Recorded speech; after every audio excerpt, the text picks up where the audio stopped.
तो आखिर यामाहा ने 150 सीसी कैटेगरी में धमाका कर ही दिया। Stylish design, LED lights, fuel injection और वो भी फुल स्पोर्टी लुक्स के साथ। ये रहा आपके इंतज़ार का मीठा सा फल, यामाहा की नोवा 150।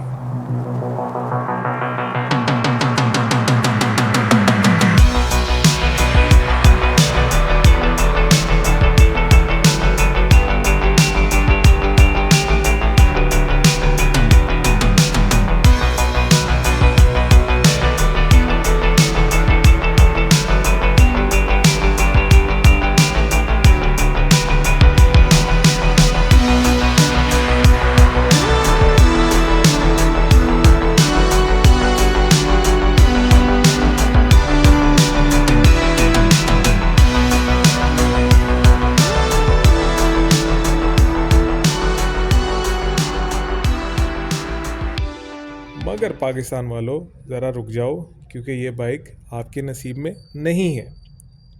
ये है यामाहा का ब्राज़ीलियन मॉडल नोवा 150, जो इस वक्त ब्राज़ील में लॉन्च हुआ है। और पाकिस्तानी बाइकर सोच रहे हैं शायद ये अगला YBR 150 होगा। तो जवाब है नहीं भाइयों, ये हमारे लिए नहीं है, क्योंकि हमारे लिए तो सिर्फ ग्राफिक अपडेट ही काफ़ी है। 2025 में भी हम YBR 125G की पीली टंकी वाला वर्जन सेलिब्रेट कर रहे हैं।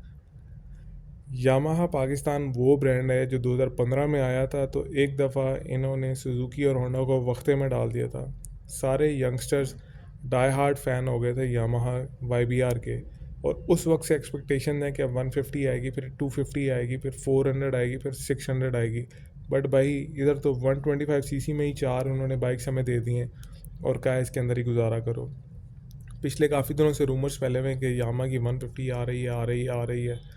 मैंने अपने किसी यामाहा के पुराने कोलीग से कंफर्म तो नहीं किया, बट मेरे पास कुछ स्पेक्स हैं, कुछ डाटा है, जिससे मैं ये एनालाइज करूँगा कि ऐसा होना तकरीबन नामुमकिन है। मगर उससे पहले आपको नोवा 150 का बता दूँ, भाई YBR जैसा दिखने वाला फ्रेम है, YBR जैसे दिखने वाले शॉक्स हैं, YBR जैसे दिखने वाले रिम्स हैं। YBR 125 के फ्रेम के अंदर ही ये 150 वाला काम बहुत आराम से हो सकता है। ये 150 सीसी इंजन है, फ्यूल इंजेक्टेड है, लाइट्स चेंज है, बॉडी थोड़ी स्पोर्टी है, और सेम YBR वाली आपको एक कंफर्टेबल राइड और कम्यूटर एफिशिएंसी मिलती है इसके अंदर। बट ये वो 150 नहीं है जो पाकिस्तान में आएगा। ऐसा क्यों है? उसकी वजह यह है कि यामाहा पाकिस्तान के जो हालात हैं वो बहुत टाइट हैं। अगर आप डाटा ही कंपेयर कर लो तो अप्रैल 2023 में, बल्कि 23 को छोड़ो, अप्रैल 2024 में जो टोटल सेल्स थी यामाहा की वो 321 यूनिट्स थे, और इस साल अप्रैल में 499 यूनिट्स हैं। अगर मैं आपको 6 महीनों की बात करूं तो यामाहा ने 5,824 मोटरसाइकिल्स बेचे थे पिछले साल, और इस साल के 6 महीनों के अंदर यामाहा ने बेचे हैं 4,558 मोटरसाइकिल्स। तो इतनी कम सेल्स के साथ आप कैसे एक्सपेक्ट कर सकते हैं कि आप एक नया मॉडल निकालेंगे? ऐसा नहीं हो सकता। यामाहा पाकिस्तान के हालात थोड़े से डिफरेंट हैं। उनके लिए 125 सीसी सेगमेंट ही ऐसा जिसमें वो टैप करना चाहते हैं या पेनिट्रेट करना चाहते हैं। 150 सीसी सेगमेंट उनका टारगेट नहीं है। उन्हें लगता है कि जब 25 सीसी के अंदर CG 125 जैसा 20 साल पुराना डिज़ाइन, 20 साल पुराना इंजन अभी तक बेच के करोड़ों कमाए जा रहे हैं, तो हम ऐसा क्यों ना कर लें। बट होंडा की तरह का नेटवर्क बनाने में, होंडा की तरह एक ब्रांड वेरिएशन लाने में यामाहा थोड़ा पीछे रह गया। नाकाम तो मैं नहीं कहूँगा, it's all about their decision. Pakistan की मार्केट को शायद वो इतना बड़ा समझते नहीं कि ग्लोबल लेवल पे उनको इम्पैक्ट करे, वरना अब तक कोई सारे काम कर देते।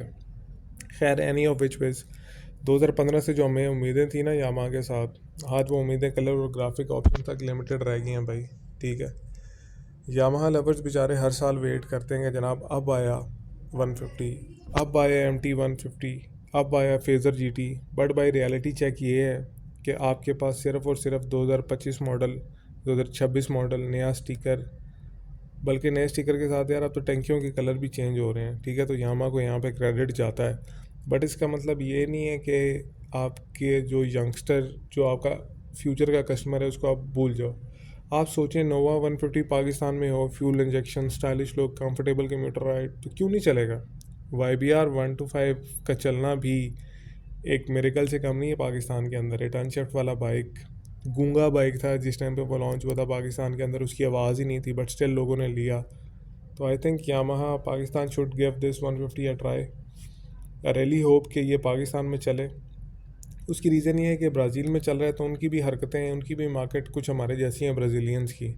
अगर वहाँ पे चल सकता है तो यहाँ पे भी चलेगा, वरना कोई नहीं, फिर हम भी नए एरोडायनामिक स्टिकर के साथ गुजारा तो कर ही रहे हैं।